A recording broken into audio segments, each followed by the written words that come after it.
Mis hermanos, abran su Biblia en el libro de los Hechos, en el capítulo 7. Bien. Ya leíamos ahorita la parte final del capítulo.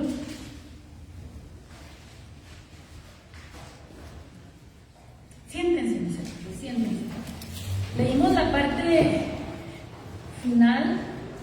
Ahora nos vamos a enfocar un poquito en el contexto, mis hermanos. No sé cuántos están familiarizados con esta historia, pero nosotros empezamos por el final, se puede decir, donde encontramos lo que es el martirio de Esteban. Lo mataron a pedradas. ¿Quiénes? Los judíos. ¿Y quiénes principalmente, mis hermanos? Un grupo llamado de los libertos. Nuestro hermano Joel le tocó la semana pasada y se hizo mención, no sé si mi hermano mencionó algo más, creo que no, sobre los libertos, pero es importante, mis hermanos, porque entender quiénes son los que llevaron a juicio a Esteban nos permiten entender entonces su discurso, el discurso, la respuesta de él. Nosotros nos quedamos en donde Esteban es llevado a juicio en el capítulo 6, ¿verdad? Que compartía nuestro hermano. Y terminamos con lo del rostro como de un ángel, ¿verdad? Un hombre santo, hermanos, esa es la palabra, ¿no? Es la palabra para definir a Esteban, un hombre santo, un varón de Dios, lleno del Espíritu Santo, que no estaba allí por ego, por orgullo, buscando fama. Él estaba allí por amor a Cristo, por testificar de Cristo, por servir y honrar a Cristo, por predicar la palabra de Dios. Muy bien, miren, capítulo 6, versículo 9. Entonces se levantaron unos de la sinagoga llamada de los libertos y de los de Cirene, Alejandría, de Cilicia, de Asia, disputando con Esteban. En otras versiones, mis hermanos, nos aclaran la idea y nos hace ver que en la sinagoga llamada de los libertos, así como nosotros somos la iglesia metodista, dentro del judaísmo, nosotros dentro del cristianismo nos llamamos los metodistas. ¿Por qué somos los metodistas? Bueno, pues tenemos toda una historia, ¿verdad? Una tradición detrás del nombre metodistas. ¿Por qué? Porque así se le llamaba a Juan Wesley y a los jóvenes que se reunían en una parte de la escuela para adorar a Dios y se organizaban para hacer servicio comunitario, ayudar a los pobres, visitar a los enfermos, y tanto eran tan rígidos y tan estrictos y tan puntuales en todo lo que hacían que los llamaron por burla los metodistas, porque eran metódicos. Entonces era un hombre burlón, pero a Wesley le pareció bien acuñarlo y tomarlo como somos los metodistas. Se quedó, los metodistas. Ahora, esto de la sinagoga de los libertos, ¿por qué se llamaban los libertos? Yo no sabía que las sinagogas tenían nombre, ¿verdad? Por ahí encontramos que el templo de la Puerta la Hermosa y cosas por el estilo le ponían nombre a los lugares y por algo era. Entonces, este grupo llamado de los libertos, en esa sinagoga se congregaban personas que eran de Cirene, de Alejandría, de Sicilia y de Asia. Ahora, no era gente ordinaria, eran judíos nacidos en el exilio que vinieron a radicar a Jerusalén en un momento dado y se congregaban allí específicamente en esa sinagoga. Ahora la pregunta es, ¿por qué se congregaban ahí? Específicamente ahí. ¿Por qué ahí? ¿Por qué no en otra? Usted, por ejemplo, viaja a otra ciudad y a lo mejor busca la iglesia metodista. Allá en Pachuca, allá en el DF, allá en Monterrey, y busca la iglesia metodista. Bueno, ¿por qué la sinagoga de los libertos? Hay una historia, hermanos, detrás de este nombre. Algo más para añadir antes de que se me pase. es que es la única vez que se menciona en la Biblia este nombre, libertos. Es la única vez que lo va a encontrar en la Biblia. Nos habla entonces lo que hemos hablado en la escuela dominical, que hay sectas de los judíos, había grupos independientes o formaban, que eran de los mismos judíos. Estos libertos, mis hermanos, eran llamados así, porque era un grupo de judíos que habían sido esclavos de Roma. Habían sido esclavos de Roma y obtuvieron su libertad. Por eso eran los libertos, o los libertados, o los libertinos, también viene esa palabra, pero tiene que ver con que fueron liberados de una esclavitud y eran esclavos de Roma. ¿Cómo obtuvieron su liberación? La pudieron obtener por, miren, yo aquí aprendí con esto, mis hermanos, por manumisión. No sé si alguien sepa lo que es manumisión, pero es un término utilizado en el comentario bíblico como el acto jurídico y solemne mediante el cual un amo renunciaba a sus derechos sobre un esclavo. El amo renunciaba a los derechos del esclavo, otorgándole la libertad y convirtiéndolo en un liberto, precisamente. Ahora, esa palabra también viene de manumicio, del latín, que significa soltar las manos, soltarle las manos, dejarlo en libertad. Esa libertad, mis hermanos, podía ser otorgada por los méritos del esclavo, porque era fiel, porque era respetuoso, porque honraba a su amo, trabajaba. Entonces el amo voluntariamente lo dejaba en libertad, o bien pudo pagar su libertad de alguna manera, compró su libertad y entonces se convirtió en un liberto. Ahora, ellos eran religiosos, ellos eran creyentes de Jehová, se congregaban, pero tenían un estigma, tenían un celo, tenían algo en común. Los de, ¿dónde les dije? Los de Cirene, los de Alejandría, los de Sicilia, los de Asia, tenían algo en común, como el grupo de los alcohólicos anónimos, ¿verdad? ¿Qué tienen en común los alcohólicos anónimos? Que superaron una adicción o la están superando y eso los hace afines, ¿verdad? Entre ellos se entienden, hablan el mismo lenguaje. Aquí, mis hermanos, aunque somos un solo pueblo, pero tenemos diferentes trasfondos, ¿verdad? Todos. Pero en había algo en especial. Todos venían de la liberación. Sabían lo que era la esclavitud y sabían lo que era experimentar la liberación, la libertad. Se congregaban para alabar a Dios, para adorar, ofrecer sacrificios, lo que hicieran. Pero curiosamente, mis hermanos, ellos que conocían la esclavitud, ellos pensaban que eran libres. Y a través del mensaje, hermanos, que Esteban les va a predicar, les va a compartir, hermanos, les va a hacer ver que siguen siendo esclavos. Que siguen siendo esclavos, esclavos de sus pecados, esclavos de la maldición heredada, hermanos, de los padres. Y como, caray, ¿cuál maldición? Si eran del pueblo de Israel, el pueblo escogido de Dios. Hermanos, no está en cuestión la bendición de Dios, está en cuestión la conducta de los padres. ¿Cuál era la conducta de los padres, de los antepasados?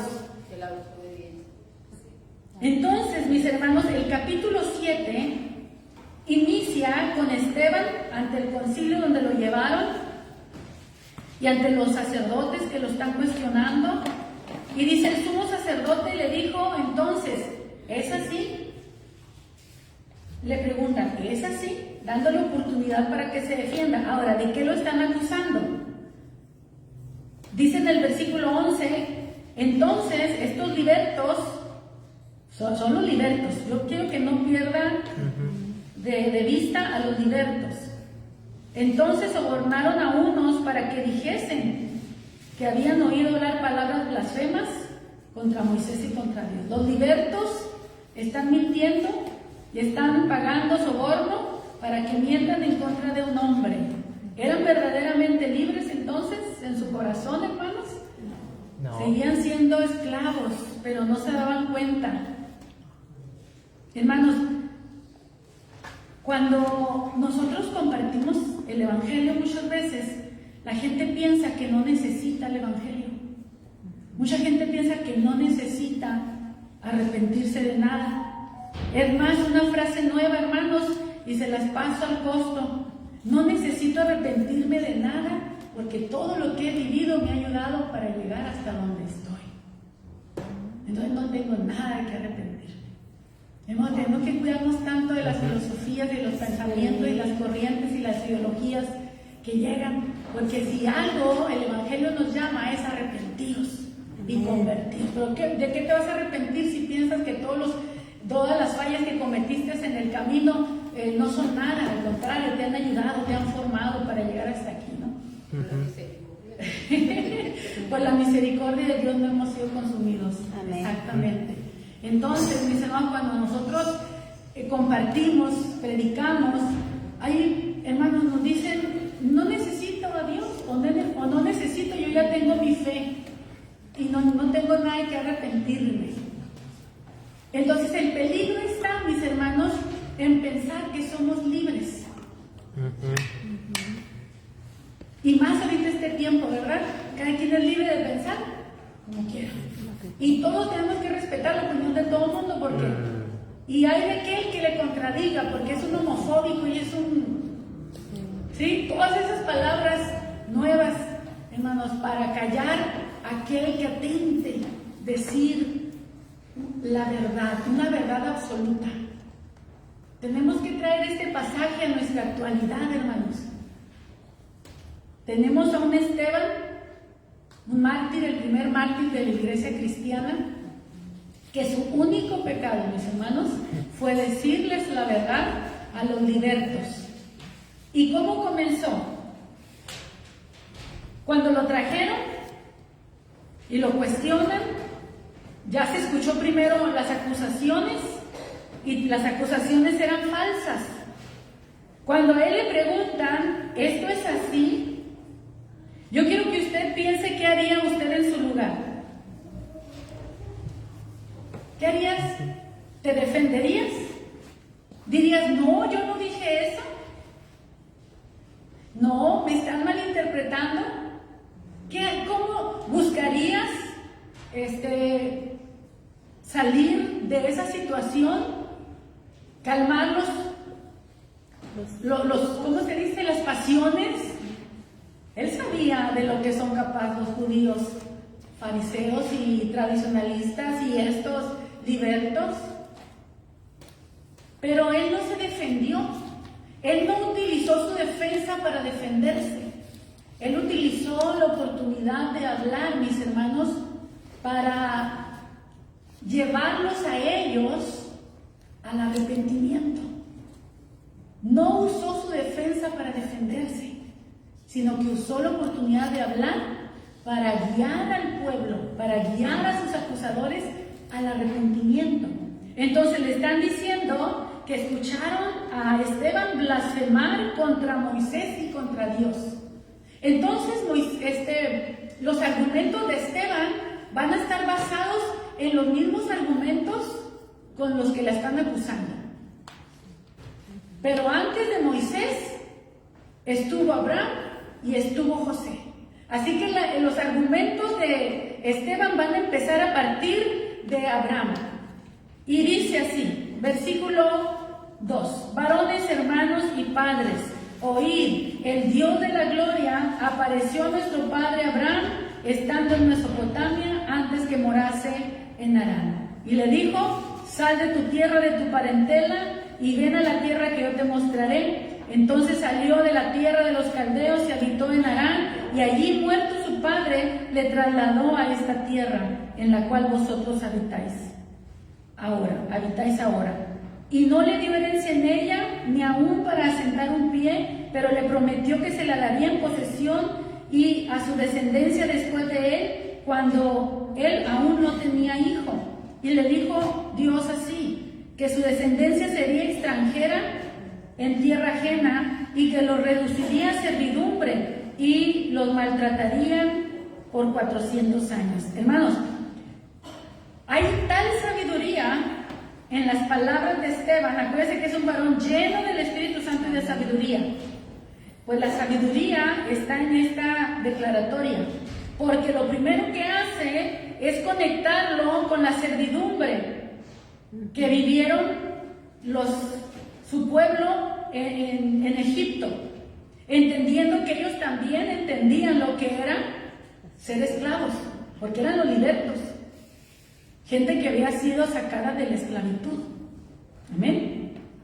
Mire cómo hace relación, que los reducirían a servidumbre y los maltratarían por 400 años. Mas yo juzgaré, dijo Dios, a la nación de la cual serán siervos, y después de esto saldrán y me servirán en este lugar. Y le dio el pacto de la circuncisión. Así Abraham engendró a Isaac y le circuncidó al 8º día, e Isaac a Jacob y Jacob a los 12 patriarcas. Y se establece, mis hermanos, el pacto con Dios por esas 3 generaciones, y son llamados los patriarcas. Muy bien, los patriarcas, los hijos de Jacob, mis hermanos, dice movidos por envidia. ¡Wow! Movidos por envidia. ¿Qué estaba moviendo a los libertos? Envidia. Envidia. ¿Por qué? Porque la iglesia, los cristianos estaban creciendo, multiplicándose, los sacerdotes también se estaban convirtiendo a Cristo. Esteban hacía señales, prodigios, maravillas. Y le tuvieron envidia, mis hermanos, porque la gente de sus sinagogas se estaba saliendo, se estaban vaciando las sinagogas y se estaban llenando los lugares donde se predicaba Jesucristo. Entonces, Esteban les dice, los patriarcas movidos por envidia vendieron a José en Egipto, pero Dios estaba con él y lo libró. Nuevamente, utilizar la palabra liberación. Los libertos eran libres porque se emanciparon por la voluntad de un hombre, o porque a lo mejor ellos mismos pudieron pagar su liberación, pero José fue liberado por Dios mismo, mostrando, hermanos, que el mejor amo, el que sabe dar la libertad a los esclavos, es Dios. Amén. Que Dios, su propio pueblo, una nación entera fue reducida a servidumbre, pero Dios la pudo liberar. También a José, Dios lo liberó de todas sus aflicciones y le dio gracia y sabiduría delante de Faraón, rey de Egipto, el cual puso por gobernador sobre Egipto y sobre toda su casa. Vino entonces hambre en toda la tierra de Egipto y de Canaán, grande tribulación, y nuestros padres no hallaban alimentos. Cuando oyó Jacob que había trigo en Egipto, envió a los padres por primera vez, y la segunda vez José se dio a conocer a sus hermanos y manifestó a Faraón el linaje de José. Y fue manifestado a Faraón el linaje de José. Y enviando José, hizo venir a su padre Jacob, gracias, y toda su parentela, porque lee rápido, se fijan, quiero leer rápido y me atoro. El número de 75 personas. Así descendió Jacob a Egipto, donde murió él y también nuestros padres, los cuales fueron trasladados a Siquem y puestos en el sepulcro que a precio de dinero compró Abraham de los hijos de Hamor en Siquem. 17. Pero cuando se acercaba el tiempo de la promesa que Dios había jurado a Abraham, el pueblo creció y se multiplicó en Egipto, hasta que se levantó en Egipto otro rey que no conocía a José. Este rey, usando de astucia con nuestro pueblo, maltrató a nuestros padres a fin de que expusiesen a muerte a sus niños para que no se propagasen. En aquel mismo tiempo nació Moisés, aquí ya va a entrar Moisés, de quien le acusaban que él estaba blasfemando contra Moisés. Dice, y este fue agradable a Dios y fue criado 3 meses en casa de su padre. Pero siendo expuesto a la muerte, la hija de Faraón lo recogió y le crió como hijo suyo. Y fue enseñado Moisés en toda sabiduría de los egipcios. Y era poderoso en sus palabras y obras. A ver si estoy diciendo alguna blasfemia, ¿verdad? En lo que él está hablando. Esto es, a ver si encuentran alguna blasfemia.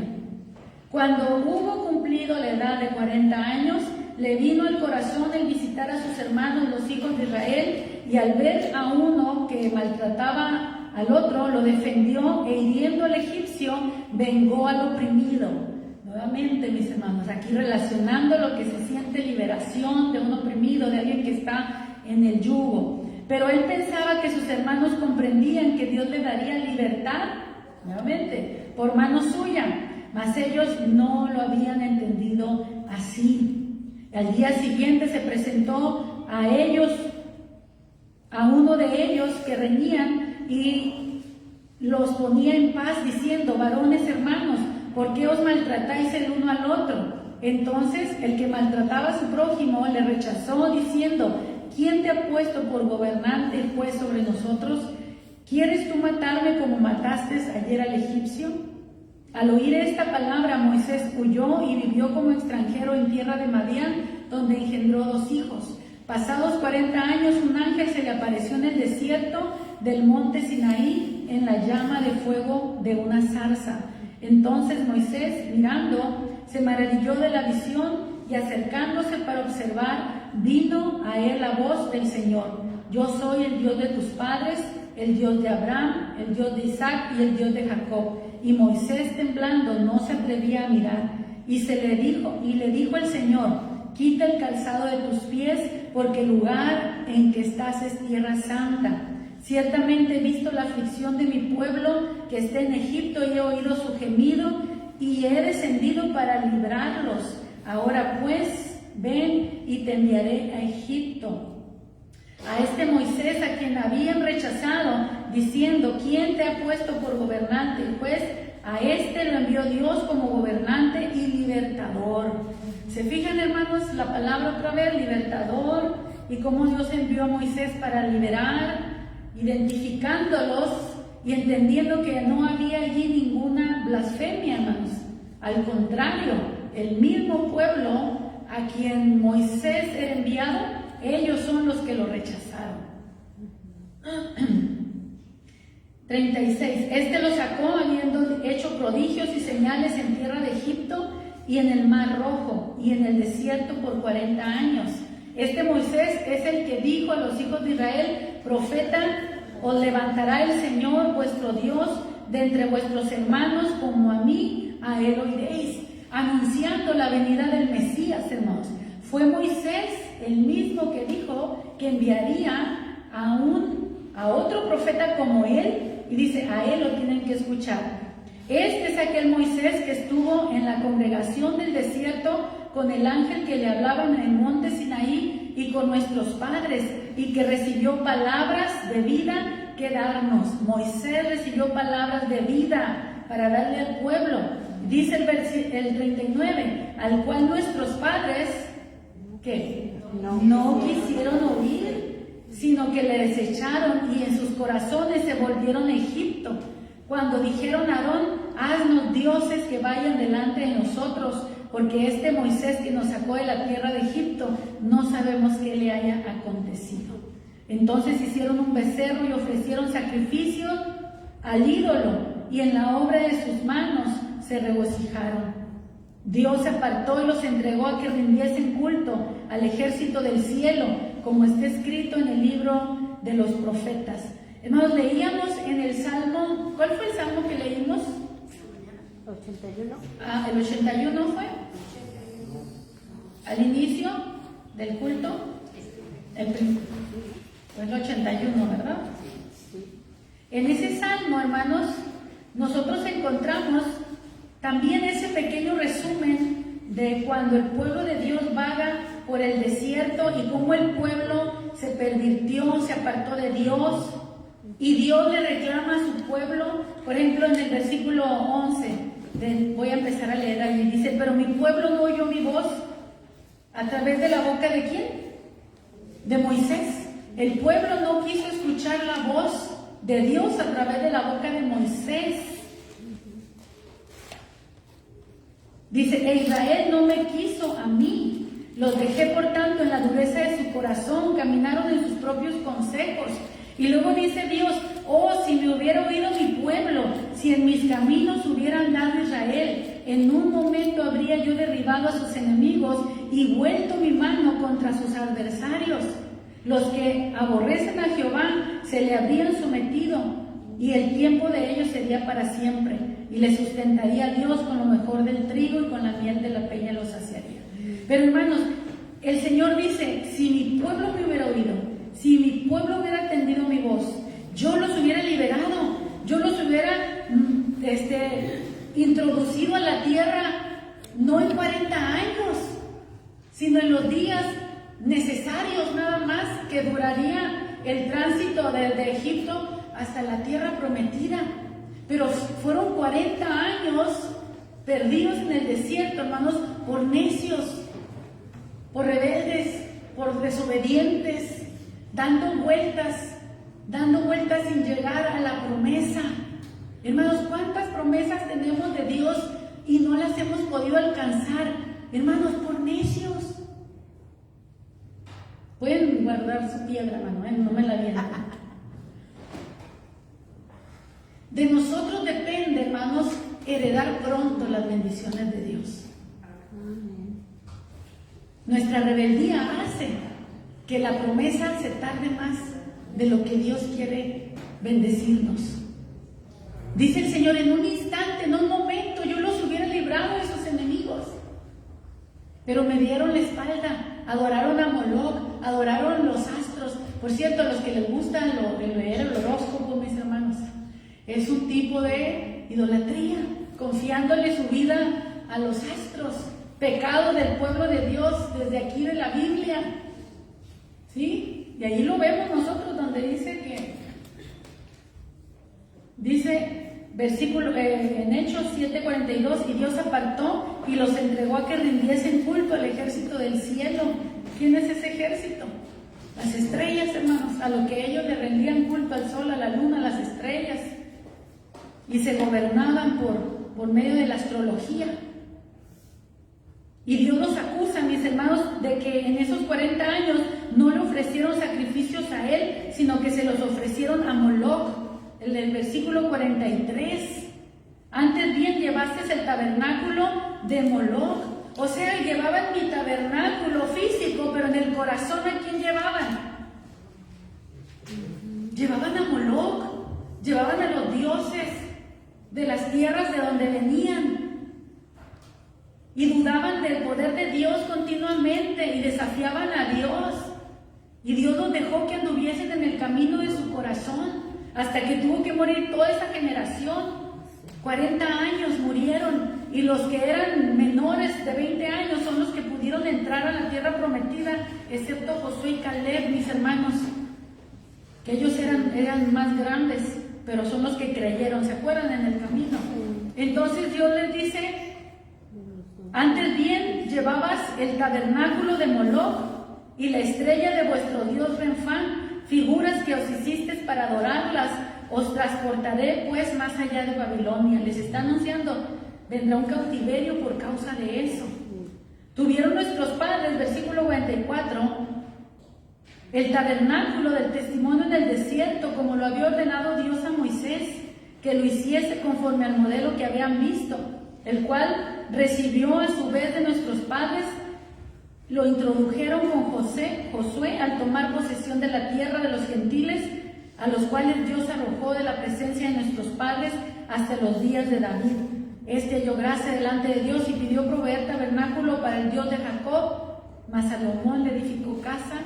Y aquí es donde nosotros empezamos, ¿verdad? Más bien el Altísimo no habita, si bien el Altísimo no habita en templos hechos de mano, como dice el profeta, y cita las escrituras, que Dios no habita en templo de mano. Pero en el versículo 51, hermanos, nosotros encontramos algo bien diferente a cómo inicia el mensaje.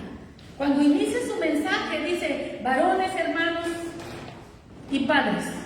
Y podríamos decir, es un saludo fraternal y honroso, respetuoso. Varones, hermanos. ¿Por qué? Porque somos una familia, hijos todos de Abraham. Y dice, y padres, honrando y respetando como a los padres también antiguos. Y podíamos ver o pensar, va a hablar palabras con respeto. Pero si nosotros leemos en el versículo 51, a esos mismos que llamó varones, hermanos y padres, ahora les va a decir duros de cerviz, incircuncisos de corazón y de oídos. Hermanos, aquí el mensaje de Esteban cambia. Aquí hay un clímax emocional, hermanos, en donde él está confrontándoles y de la historia los va a traer al momento que se está viviendo y les va a hacer ver que ellos son igual que sus padres, que rechazaban a todos los que Dios levantaba para guiarlos y para dirigirlos, y les va a decir: ustedes son iguales que ellos, duros de cerviz, incircuncisos de corazón y de oídos. Vosotros resistís siempre al Espíritu Santo como vuestros padres, así también vosotros. ¿Qué está haciendo con esto Esteban? Le está poniendo la piedra en la mano para que lo lapiden. ¡Qué valor, hermano! ¡Qué valor! ¿Que no sabía qué consecuencias estaba arriesgándose? ¿Que no conocían de su nación lo que hacían con los profetas? ¿No dijo Jesús mismo: Jerusalén, Jerusalén, que apedreas y matas a todos los que te son enviados? Hermano, con esta declaración Esteban le está poniendo la piedra en la mano a los libertos y a los que estaban ahí. Cuando alguien, hermano, quiera callarte porque estás hablando la verdad de Dios, grita más fuerte. Grita más fuerte. Háblalo más, síguelo declarando. Probablemente te apedreen, probablemente te dejen de hablar, probablemente se amotinen en tu contra, probablemente, mis hermanos, no importa que sean de la sinagoga, no importa que se crean libres. Todo el esclavo que rehúsa la libertad que viene de Dios se va a rebelar en contra de la verdad que viene de Dios, sea quien sea, mis hermanos, porque es algo espiritual, es una rebelión que el hombre trae en el corazón. Y Esteban los está confrontando, no está usando su discurso para defenderse, está usando su discurso y la oportunidad para hablar, para confrontar, para darles la oportunidad de que escuchen la verdad y se arrepientan. ¿Aprovecharon la oportunidad? No. Sacaron lo que había en su corazón y apedrearon a Esteban. No pudieron soportar, no pudieron seguir oyendo, le retumbaban los oídos, crujían los dientes, se enojaban y se molestaban, hermanos, por lo que Esteban estaba hablando. No, cuando alguien se enoje por la verdad, tú tienes que decidir si sigues caminando como esa persona o te apartas. Porque lo más seguro es o se ponen de acuerdo y siguen el camino del error, porque si no te va a decir. Ahora, yo les decía en la escuela dominical el día de hoy que Israel, hermanos, el Israel del tiempo de Jesús no era un pueblo proselitista, no era una religión que buscaran hacer adeptos a su religión, se conformaban con existir como judíos y que les permitieran tener su culto y tener su sinagoga, pero el cristianismo no. El cristianismo nace desde una orden misionera, ir por todo el mundo y predicar el evangelio a toda criatura. Entonces, mis hermanos, cuando los judíos están mirando que los cristianos se están multiplicando y las sinagogas se están vaciando, entonces viene ese celo, viene esa envidia, viene ese coraje, en vez de arrepentirse, de considerar que algo pueden estar haciendo mal, entonces van en contra de los que están predicando y los que están haciendo la obra de Dios. ¿Cómo puede, hermanos, un hombre desafiar a una nación? ¿Cómo puede un solo hombre, con qué fuerza, con qué energía, con qué poder, con qué claridad de mente, de pensamiento, con qué argumentos te presentas para desafiar a todo el mundo? Es lo mismo que Dios le dijo a Jeremías: te pongo en este día contra toda la casa de Israel. A Jeremías, como profeta de Dios, se van a levantar en contra de ti los reyes, los gobernantes, los sacerdotes y no sacerdotes, el pueblo, todos en tu contra. Pero yo te voy a sostener. Pelearán contra ti, pero no te vencerán, porque yo estoy contigo. ¿Quién es la fuerza de la iglesia? Dios. ¿Quién es la fuerza de la iglesia, hermanos? Dios, el Espíritu de Dios, mis hermanos, que está en la iglesia y que no va a permitir, hermanos, que la iglesia se calle. Amén. Para eso es el Espíritu Santo, hermano, para darnos poder para predicar el Evangelio, dice, a toda criatura. Cada uno desde su ministerio, cada uno desde su trinchera, unos como predicadores, otros como maestros, otros como pastores, otros como evangelistas. Cada uno, hermanos, predica y comparte el Evangelio desde lo que ha recibido. Amén. Hermanos, los evangelistas que ganan almas y que ganan almas, y uno dice, wow, gloria a Dios por un evangelista que gana alma, pero ponlo a pastorear a ver si soporta. Sale huyendo. Porque tiene el don de evangelista, no de pastor. El pastor es diferente. El predicador que está plantado en una iglesia para pastorear tiene diferente carácter, y que un maestro también. Un maestro se prepara, da su clase, enseña, pero no es pastor, no tiene la capacidad del don de Dios para ser pastor. Enseña, pero no soportaría la presión de las ovejas. La presión diabólica que se mueve, mis hermanos. ¿A poco creen que no hay momentos donde ruge el diablo, hermanos? Ruge el diablo queriendo destruir esta obra, hermanos. Ruge. Y el pastor no va a salir corriendo. Se queda con las ovejas. Y entonces viene la paz. Pero el evangelista, hermanos, hubiera salido corriendo. El maestro hubiera salido corriendo. El que no es el pastor, como dice la Escritura, el que no es el pastor de las ovejas, sale corriendo. Porque no fue llamado. Porque trabaja por un salario. Oye, sí me convendría ser pastor, ¿verdad? No sé cuánto van a pagar. Pero el salario de un pastor no paga la presión espiritual, emocional que se vive. No la paga. Me acuerdo, hermanos, en una ocasión que hace varios años, Leví creo que tenía como 5 años cuando lo de la moneda. Me invitaron a predicar en un retiro de la Legión, creo que fue el de Ensenada ese año. Yo me preparé 40 días antes, estaba en oración, ayuno. No que no comí nada en 40 días, pero sí fueron 40 días ayunando, todos los días ayunaba. Y orando por el retiro y consagrándome y buscando a Dios y preparándome en la palabra. El día que terminé el ayuno, un día antes o 2 días antes de irnos al retiro, tuve una experiencia espiritual. Y en el sueño, hermanos, yo veía un espíritu de muerte que venía, pero yo no entendí, yo no supe qué nada. No les voy a platicar detalles porque me voy a alargar. Lo único que les voy a resumir, hermanos, en este momento, es que ese día Leví me andaba muriendo, ¿no? Porque se tragó una moneda de 5 pesos. Y por allá en la escuela una mamá que andaba por allí, que lo miró, lo ayudó. Y al ratito me hablan de la escuela porque andaba todo vomitado, ya fui por él, me dicen, de la escuela no supieron, ningún maestro me dijo nada, nomás me dijeron que fuera por él porque se había vomitado.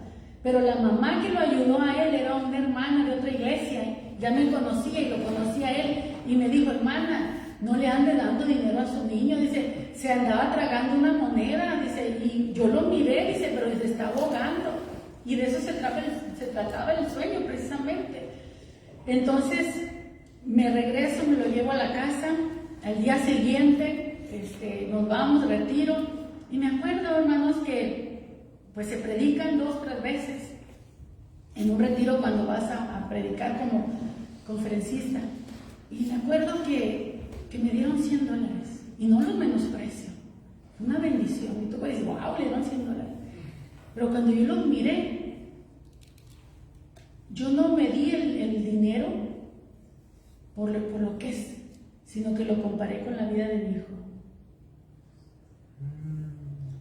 Dije, el precio que se paga para predicar, el dinero no lo vale.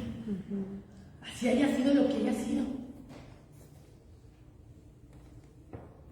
Si no estamos, hermanos, alineados con Dios, en el lugar donde Dios nos puso, no aguantamos las presiones. El ministerio tiene un precio. ¿Qué precio está pagando el que Esteban sea un recipiente de la sabiduría y del Espíritu Santo? Por eso este mensaje se llama el mortal discurso de Esteban. Mortal.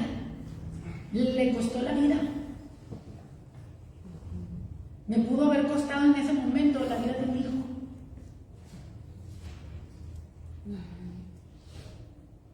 Hay luchas, hay pruebas, hay batallas. Hermano, cuando hay un hombre de Dios, ungido por Dios, lleno del Espíritu Santo, no lo vas a callar.